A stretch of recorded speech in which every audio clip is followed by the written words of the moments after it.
नमस्कार दोस्तों, आज सुबह से ही 25 करोड़ मुसलमानों की निगाहें सुप्रीम कोर्ट पर टिकी हुई थी।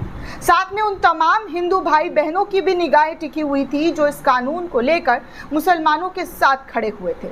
चाहे हिंदू हो, सिख हो, ईसाई हो, हर धर्म के लोग जो हैं इस कानून के खिलाफ सरकार की मुखालफत कर रहे थे और सुप्रीम कोर्ट में कई याचिका भी दाखिल की गई और कहा गया कि हम ऐसे मुख्य दर्शक बनकर नहीं रह सकते हैं जहां पर मुसलमानों के अधिकार को छीनने की कोशिश केंद्र सरकार की, मोदी सरकार के जरिए करने की कोशिश की जा रही है। बहुत सारी याचिका सुप्रीम कोर्ट में दाखिल की गई। नए बेंच को ये मामला जो है ट्रांसफ़र हुआ था पुराने बेंच के ज़रिए, क्योंकि पुराने बेंच में जो सीजीआई थे संजीव खन्ना, उन्होंने इस पूरे मामले पर 2 बार सुनवाई की और तीसरी बार इसको खुद से अलग करते हुए नए सीजीआई की बेंच को ट्रांसफ़र कर दिया। आज सभी की उम्मीद थी कि क्या होगा क्या नहीं होगा, तो चलिए वो उम्मीद कैसी रही और क्या हुआ सुप्रीम कोर्ट के अंदर, वो सब कुछ आपको एक एक करके बताऊंगी कि सुप्रीम कोर्ट में सुनवाई तो शुरू हुई, लेकिन सुनवाई के कुछ ही मिनटों बाद अगली तारीख दे दी गई। जी हाँ, अगली तारीख दे दी गई और कोर्ट में क्या कुछ कहा गया है ये सब कुछ एक एक करके आपको बताऊंगी। दरअसल दोस्तों, सुप्रीम कोर्ट ने गुरुवार को कहा, यानी कि आज ये कहा कि नए वक्फ कानून को चुनौती देने वाली याचिकाओं पर 20 मई को सुनवाई की जाएगी। सीजीआई BR गवई और जस्टिस AG मसी की बेंच ने कहा कि केंद्र और याचिकाकर्ता सोमवार को यानी कि 19 मई तक अपना हलफनामा जो है कोर्ट के अंदर पेश करें। केंद्र की ओर से सॉलिसिटर जनरल तुषार मेहता और याचिकाकर्ताओं की ओर से वकील कपिल सिब्बल ने दलीलें पेश की और इससे पहले 5 मई को भी दोस्तों सुनवाई टली थी और आज 15 मई थी, जिस पर लोगों की जो निगाहें हैं वो टिकी हुई थी कि क्या होगा सुप्रीम कोर्ट में, किस तरीके का फैसला होगा, क्या टिप्पणी की जाएगी।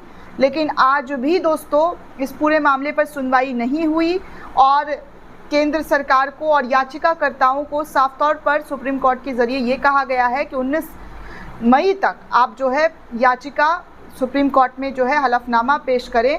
आपको क्या कहना है, आपकी क्या क्या बातें हैं, किस तरीके की चीज़ें हैं, कौन सी दलीलें रखने चाहते हैं, ये सब कुछ जो है 19 तारीख तक, 19 मई तक जो है सुप्रीम कोर्ट के अंदर रखा जाएगा। केंद्र की ओर से सॉलिसिटर जनरल तुषार मेहता और याचिकाकर्ता की ओर से कपिल सिब्बल जो है उन्होंने दलील रखी और ये भी कहा कि माय लॉर्ड इस कानून को रद्द किया जाए।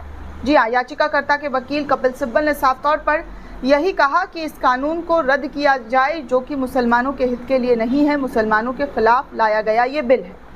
आपको बता दें दोस्तों कि बेंच ने कहा है कि अंतिम राहत दिए जाने के मुद्दे पर हम 20 मई को विचार करेंगे, यानी कि अगली तारीख दी गई है 20 तारीख को। दोनों पक्षों के वकील ने कहा है कि याचिकाओं के मुद्दे पर नज़र डालने के लिए न्यायाधीशों को कुछ और वक्त की आवश्यकता हो सकती है। केंद्र ने भी कहा है जब 20 मई को सुप्रीम कोर्ट मामले को सुन रहा है तब तक कानून के अहम प्रावधान लागू नहीं होंगे, यथास्थिति बरकरार रहेगी।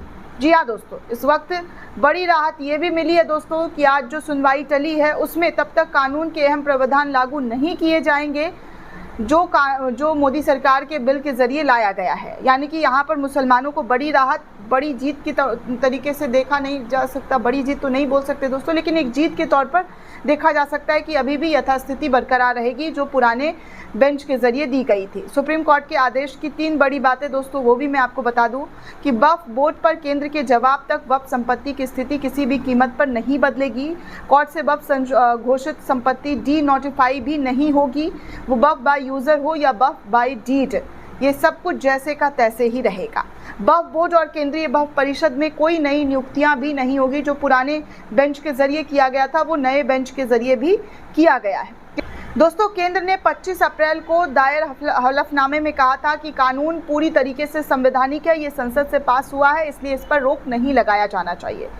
1332 पन्नों के हलफनामे में सरकार ने दावा किया था कि 2013 के बाद से वक्फ संपत्तियों में 20 लाख एकड़ से ज़्यादा का इजाफा हुआ है। इस वजह से कई बार निजी और सरकारी ज़मीनों पर विवाद हुआ है। इस तरीके की जानकारी केंद्र सरकार के जरिए सुप्रीम कोर्ट के अंदर दिया गया।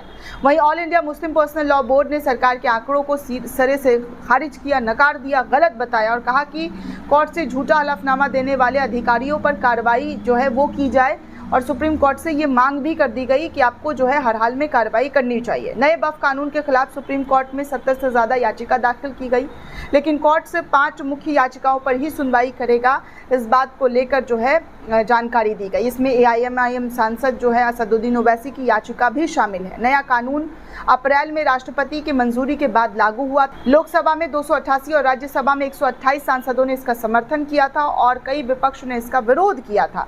और जब ये बिल पास हो गया तो इसके बाद इस बिल को रद्द करवाने के लिए कई मुस्लिम संगठन और मुस्लिम नेताओं ने सुप्रीम कोर्ट का दरवाज़ा जो है वो साफ तौर पर खटखटाया और यहाँ पर 2 दफ़ा सुनवाई हुई थी, तीसरी दफ़ा अगली सुनवाई दी गई और आज चौथी दफ़ा जब सुनवाई शुरू हुई तो कुछ ही मिनटों बाद अगली तारीख दे दी गई।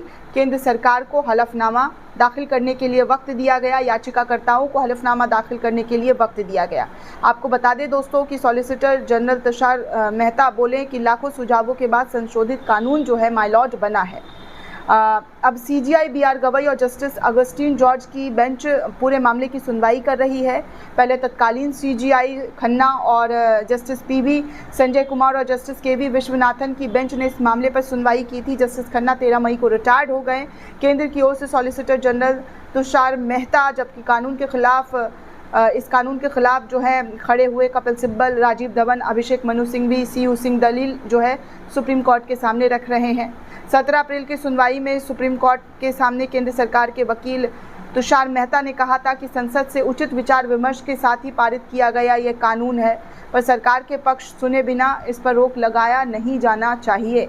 तो इस वजह से इस पूरे मामले पर सुनवाई जो है वो चल रही थी दोस्तों। और अब फिलहाल दोस्तों इस पूरे मामले पर जैसे का तैसे जो है वो रख दिया गया है। कुल मिलाकर अगर देखा जाए तो आज भी मुसलमानों के लिए एक राहत भरी खबर निकलकर सामने आई है। दोस्तों इस पूरे रिपोर्ट को लेकर आप क्या सोचते हैं, आपकी क्या प्रतिक्रिया है, हमें कमेंट करके ज़रूर बताइएगा। साथ ही साथ चैनल को ज़्यादा से ज़्यादा लाइक, शेयर और सब्सक्राइब करना बिल्कुल भी ना भूलें।